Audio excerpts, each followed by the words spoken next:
Hello, Dr. Himmerly. I apologize if you hear my niece and nephew crying out there. They're having a rough night, I guess. But all right, so we're starting with the language-rich classroom. As you can see, I have a good amount of sticky notes. Anyways, here we go. Chapter 1. Before Chapter 1, I just wanted to mention I found something thoughtful, interesting. I used the thought cloud for the introduction, actually. What I had highlighted was the first is that with well-developed English as a second language learner, aka ESL program, the needs for ELL will be taken care of. And my thought was I didn't realize that up until now that there was a difference between ESL and ELL students. Actually, like I thought it was just a name that had variants to it, which it might be. But yeah. Anyways, so very first chapter 1, page 1. Right here. I don't know if you want to see the group's names or not. I was with Lyric, Alina, Alyssa, and Skylar. But anyways, I was surprised that about the dropout rates. I figured that there would be some. I mean, it makes sense, but I did not think that the numbers would actually be this high. I really like the fact how you met in the book. It mentioned about the 60% had poor English language skills compared to the 15% who had fluent English skills. So really, it comes down to the language more so than the race, even. Another thing I had here was a thought. It was being intentional as a teacher is one of the most important things that we can do, which I agree with completely. As a future teacher, I realized that being intentional with everything we do, how we set up the classroom, how we design homework, or even lesson plans can really impact a class. But as far as the book, this is how it's saying like how we can be intentional with like a language rich environment, which will help all students learn. The next thing I have here, sorry, my handwriting is really bad. It's a flaw of mine. Anyways, a question I had is I said, I wonder if students can tell the difference between conversational and academic language. Like whenever they're speaking, do they know that it's like conversational or academic? I guess now that I am saying that out loud, maybe that's a silly question. But anyways, that's what I had there.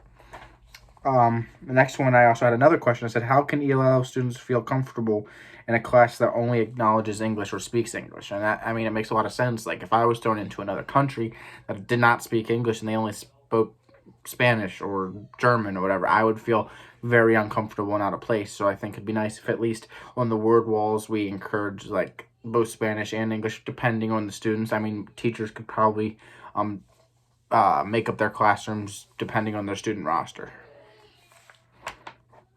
I had a heart next to this one. I said, I love that how it mentions teachers coming together for their students. More specifically, this is in the chats and language development. It says it involved co-teaching and co-planning on parts of the classroom, teachers, ELL teachers, and special education teachers. So like all those teachers coming together to make the best classroom possible, best classroom experience for these children.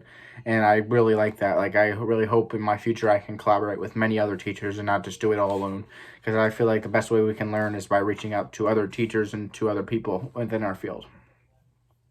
A surprise I had here. I said I never looked at ELO students as having special characteristics, and more specifically, what I meant is how it says each ELL type has its own characteristic, which leads to unique student needs depending on the prior schooling of the student. I realized that ELLs all had struggles with what I thought would be English, but what I didn't realize would be like how their prior schooling plays into the needs of the student. It never occurred to me, I guess. Nothing there.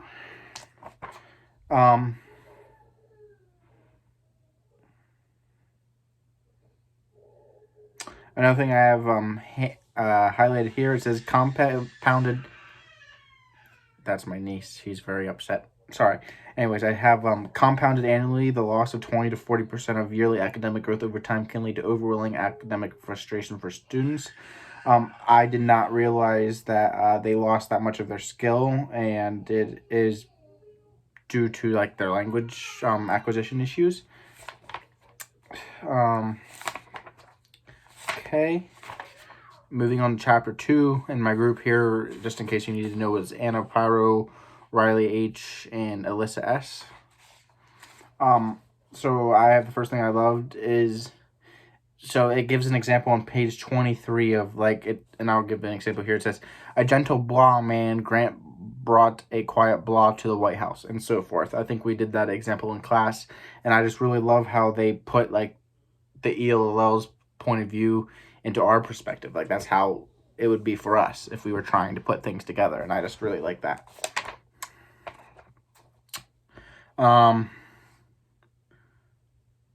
So here I have highlighted some of the words on the next page, such as technicality, abstraction, density, and authoritativeness. I just thought these would be good terms to remember. They seem very important with what we're learning. Especially, I like the word density. It makes sense when I read it. It says the definition real quick is tightly packed information made more complicated through the use of lengthy, complex noun forms.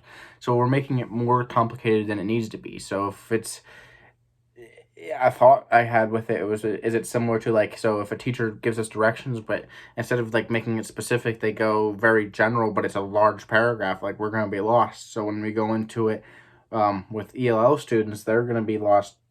Like the less words the better. Like the less words you can explain something in, I think the better. At least that's my opinion. I think that's what I was taking away from that.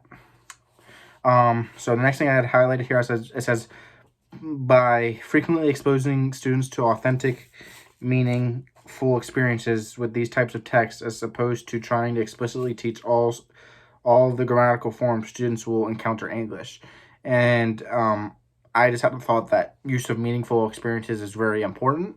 I mean, obviously, but instead of just being bland and generic, using meaningful things for students is gonna just tie them into the lessons even more and help them learn. And I really like how it mentioned how it'll cause ELL students to encounter English regardless of how we set it up. Next page I have here, I said it's exclamation point. I said it is important for native languages to be practiced at home. So even though at school we're preaching English, that once they get home, we should still be encouraging our parents to talk to them in their native language. It's just going to help them acquisition wise both ways. So like they go to school, they learn English, they go home, they're still talking in their language. It helps promote like the learning of both languages instead of the elimination of their own. Like we shouldn't be asking any kids to eliminate their cultures. That's just not right. I said being able to understand the words we say makes it meaningful.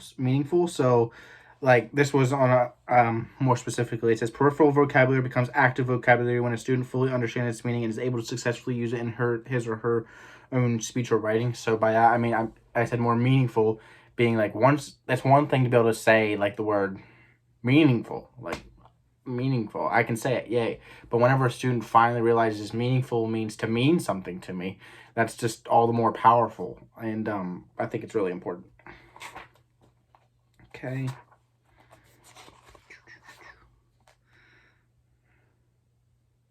Also, I had here highlighted something about audiobooks. I said audiobooks are a great way to develop more vocab and decoding skills. Pretty self-explanatory there.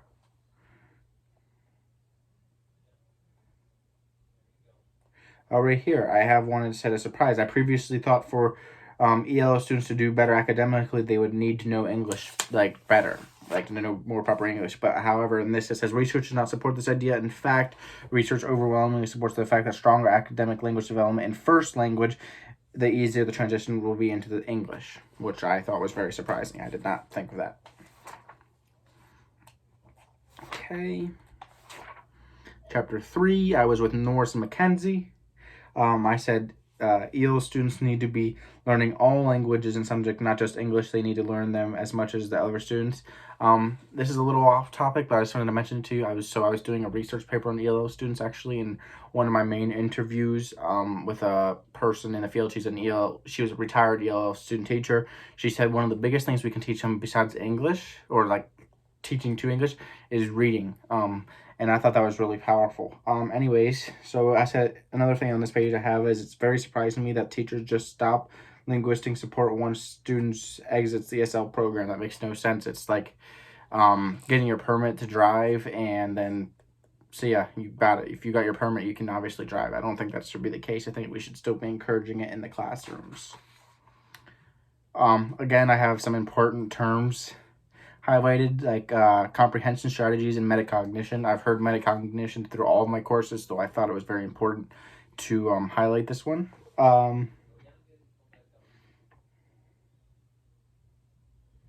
This one says, I like the use of found poems because it lets them comprehend the text better without having to read the whole passage, which is true. I remember when we did that in class, I thought like highlighting these keywords, making this poem also made me realize, oh, this is kind of what it's about.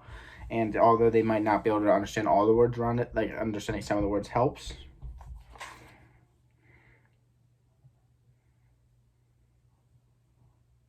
I've highlighted here, and whereas asking students to share what they've learned may result in blank stares, the prompts in the I am poems elicit responses from students so that what they've learned is simply drawn out of them. And a question I had is, how do you make sure they understood the content?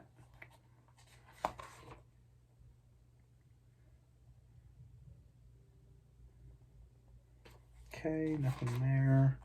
Sorry, just going through.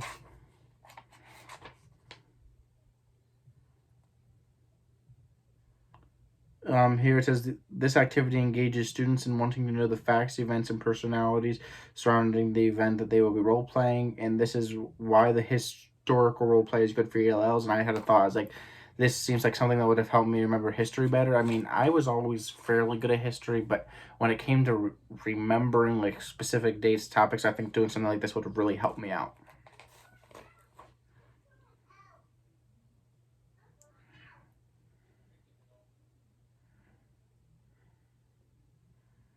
This was just a thought I had on. Sorry, I had to gather my thoughts. Why list group label is good for ELLs? A question I had. I like that strategy. Is what if students are like afraid to share their ideas or tell you what they already know? Like, because obviously they're being thrown in this classroom. All the strategies are being used, but like if they're scared to share with you, I feel like a lot of the strategies might struggle. But yeah, that was just a question I had. Another thing here I have highlighted was about the relevance wheel. It's good for ELLs. The relevance wheel causes these connections to be made clear. And I said that this is great because they can see why it's so important and relevant to them in their lives. Like, I like how it connects it to their lives instead of just being an open topic. Like World War II is the example over here, and connecting it to their lives makes it all the more real to them. Okay.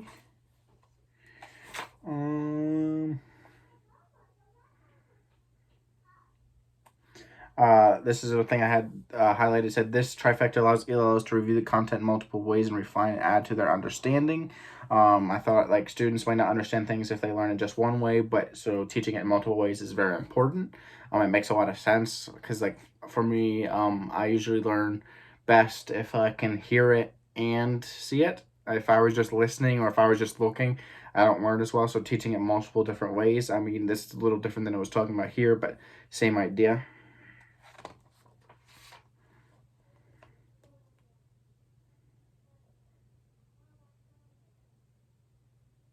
Here it says, as teachers, we wanted to place emphasis on self-efficacy or the effort of strategies that students use as opposed to initiate ability or lack innate ability.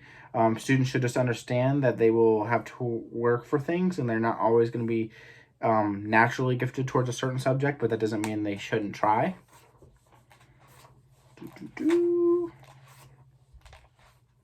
lot of these are just like the picture logs and everything. All right, and then in chapter 4, I was with Holly W, Anna P, so Pyro and Paige, I think, Sam B, and Kylie D. Some things I have here is I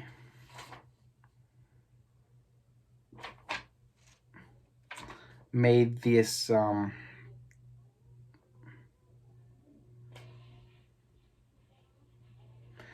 was just a thought I had. We talked about in class, properly channel empathy and the same curriculum for all, and I just think that's really important. Another heart I have over here is the ELLs were asked to close questions that required one-word responses while the native English speakers got open-ended questions that required higher order thinking. I like how this it like evens the playing field. Why should we be asking ELL students to be just doing the same thing necessarily as English students right off the bat? Like, they're still learning. The English students have been doing this for longer. They should be having to go into more depth than maybe an ELL student should. And also in them doing that, the ELL students will probably learn from them. The next says properly channel empathy can lead to creating classroom environments where students feel free to take risks, and I said that this is an important part of having a good community in the classroom. Obviously, if students feel comfortable, your classroom's going to flourish. I also have here, students can't answer the questions. It might make them embarrassed, so you must ask questions intentionally that you know they can answer. And the highlighted here was asking questions that get suitable answers. Both require intentionality. Questioning activities need to be scaffolded to facilitate student success.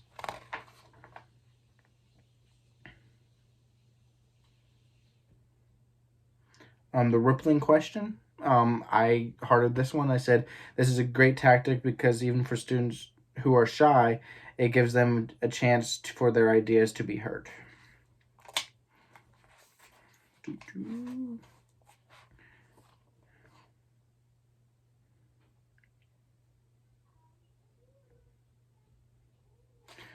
Here I have a statistic highlighted. It says, on average, teachers ask students a question every 43 seconds and gave approximately a 1 second wait time after posing such questions. And I just thought that this is crazy. Like, 1 second? Like, how am I would have a hard time processing that. I can't imagine, like, English language learners or anything like that trying to process a question. I think teachers should give more time for thought. I think that was about it for these chapters, actually. Yep. That was everything for that book. So that was Language Classroom, and now I will turn over to the chapters 1 and 2 of Total Participation Techniques. Let's go here. Introduction, section 1. First thing I've highlighted, the problem with tossing a beach ball is that too many students sit either passively or actively disengaged, giving no indication of what they are thinking or what they have learned. I understand this. I have been in many classrooms where I was disengaged. So that's why I highlighted that. I can't explain how hard it is if you're not engaged the full time. I have ADHD, so it's really easy for me to space out. So whenever teachers were able to keep me engaged, it just helped me so much. Here I had highlighted the word listening objects. I had never heard of this term before, but I think it describes perfectly the approach to teaching. So I just highlighted that because that's something I'd never heard. It was a surprise to me. And another surprise is right below that says every 9 seconds a student drops out of school. I understand students drop out quite frequently, but every 9 seconds is just a crazy idea. Also, right below that says 3/4 of state prison inmates are dropouts. And my question for that was, why is it that most people in prison have dropped out? Is it because they didn't have a chance to get a good job or have a good life, or was it their circumstance? I just thought it would be interesting to learn more about that. Where's the next thing I have here? I said, so my sticky note says, I like this a lot. It always helps me to remember things if I tell others about them after I learn them. But what I highlighted is what they immediately use or taught. What they immediately used or taught to others, teaching others and immediately using what was learned results in 19 times the retention of what we learn in lecture format. So teaching others, telling others just help retention, and I've found that true throughout my entire school, although sometimes teachers don't really require that, which it can be nerve-wracking, but I think it was always useful. Okay, and then chapter 2. When teaching and using TPTs, we need to use them correctly so students can learn things and really understand them so they remember them. And what I had highlighted is a teacher could implement TPTs ineffectively and require the students regurgitate forgettable facts. And in doing that, it's useless. Like, why? We got to use everything to the most intentional and best way possible. Be sure that you provide opportunities for students to explore the big picture in lessons and justify response based on concepts learned. I think it's very important for students to be able to explore a bigger picture with everything so they can see how it connects to their lives. That's what I had written here. I had a thumbs up. Okay.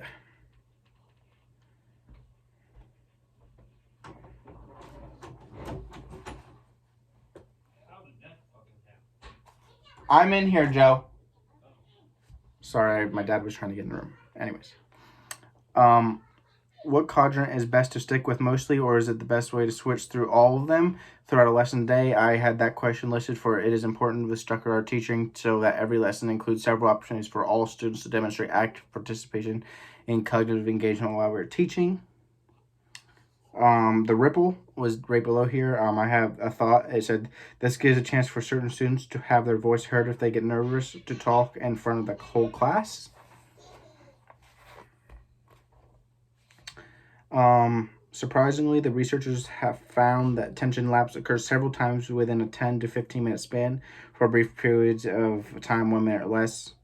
I said this is surprising me because this is attention for college students. What is attention like for elementary kids then? So if we're struggling, I can't imagine how their brains are always jumping all over the place. Okay.